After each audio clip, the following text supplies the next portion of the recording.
Okay, I think I've seen enough. This duo doesn't seem like Batman and Robin and apparently isn't working out together. The trade of Damian Lillard to Milwaukee was widely discussed, as everyone wanted to see Damian playing alongside another star. Their partnership with Giannis seemed to have everything to succeed, but so far things haven't been going so well. Several factors may influence this situation. Milwaukee let go of Drew Holiday, one of the league's most dedicated point guards, both intelligent offensively and strong defensively. The coaching change after the failure in the playoffs of the last season, being eliminated by the 8th seed in the conference, the Miami Heat, while Milwaukee finished the regular season in first place in the conference. Or perhaps Milwaukee chose Doc Rivers as their new coach for this season.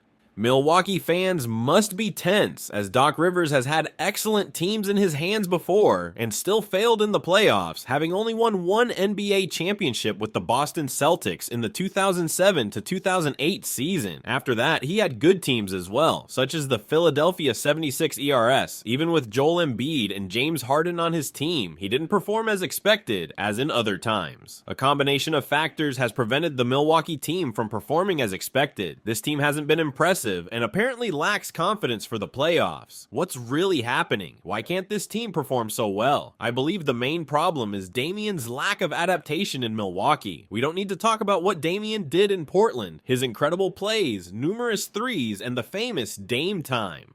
During the season with the Bucks, we've seen glimpses of that Damian, but most of the time he's been overshadowed, perhaps due to Giannis' significant presence on the court and the fact that he's a player who does everything while playing. Scores, blocks, infiltrates, grabs rebounds, and almost always finishes the game with more than 30 points. The truth is, we haven't seen Damian show his true basketball yet, unless Giannis doesn't play or isn't on the court, and that could be very bad for this team. If they can't be a spectacular duo, it's hard for us to believe in any good results in the playoffs. Giannis truly doesn't hinder Lillard's game, but it seems like Lillard doesn't feel comfortable doing what he did in Portland. So far, this team seems to be 2 and not 1. A team without Giannis and a team with Giannis. The much anticipated duo hasn't impressed or shown the potential everyone expected. At the beginning of this possibility, there was high expectation. We believed we'd see one of the best pick and rolls of the moment, but apparently on the court, Damian and Giannis don't understand each other because most of the time, Damian works the pick and roll with Brook Lopez, which doesn't seem to be very good for this team. How can Doc Rivers influence this momentary failure? For the vast majority of basketball lovers, Doc Rivers doesn't seem to be a good option if you're looking for a coach capable enough to lead you to an NBA title. At this point, it's no secret that Doc Rivers has a bad reputation in the NBA. He won a championship with the Boston Celtics in 2007 to 2008 and reached the NBA Finals in 2010 as well.